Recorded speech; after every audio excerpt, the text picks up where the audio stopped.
Quinta, 16 de maio, verso para memorizar. Naquele dia se dirá: Este que é o Senhor nosso Deus, em quem esperávamos, e ele nos salvará.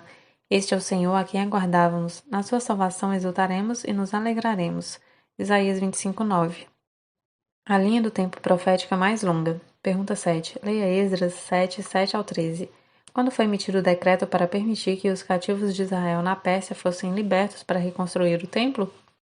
Alguns dos israelitas e também alguns sacerdotes, levitas, cantores, guardas das portas e servidores do templo viajaram com ele para Jerusalém no 7º ano do reinado de Artaxerxes. Esdras chegou a Jerusalém em agosto desse mesmo ano.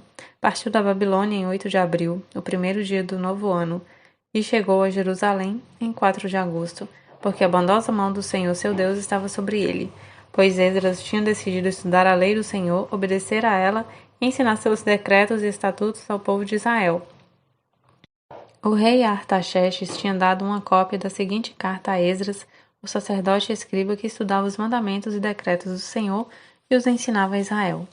De Artaxerxes, rei dos reis, ao sacerdote Esdras, mestre da lei do Deus dos céus. Saudações.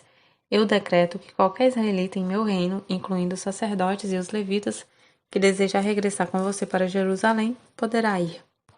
O decreto de Artaxerxes de 457 a.C. foi o último de 3 decretos que permitiram que os judeus retornassem para reconstruir Jerusalém e restaurar os serviços do templo.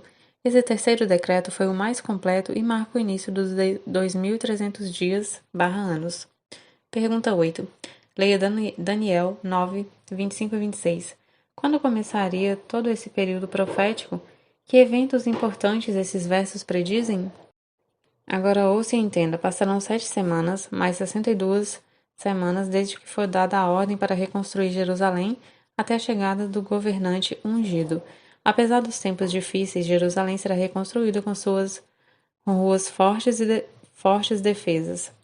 Depois desse período de 62 semanas de 7, o ungido será morto, e nada dele restará. Surgirá um governante cujos exércitos destruirão a cidade e o templo.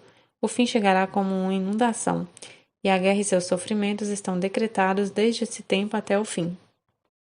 Nessa profecia, Daniel predisse que desde a ordem para restaurar e para edificar Jerusalém até o Messias seriam 69 semanas proféticas, ou 483 dias ou anos literais.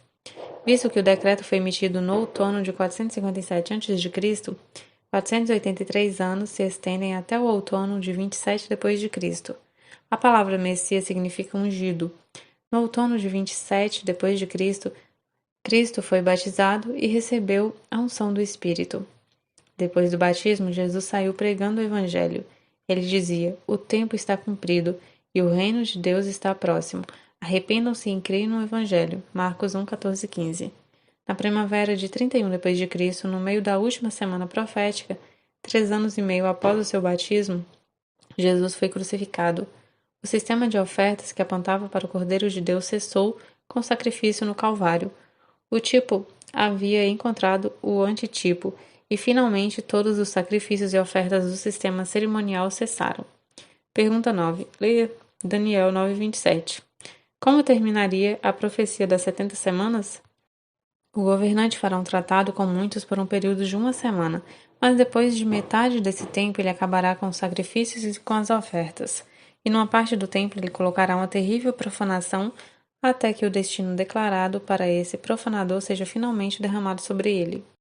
As 70 semanas, ou 490 anos, destinados aos judeus, terminaram em 34 d.C. com a rejeição da mensagem do Evangelho pelo Sinédrio. Subtraindo 490 anos da profecia dos 2.300 anos, restaram 1.810 anos, que nos levam a 1844 d.C. Mille acreditava que o santuário era a terra e presumiu que Cristo purificaria a terra pelo fogo em 1844. Ver o gráfico na lição de sexta-feira.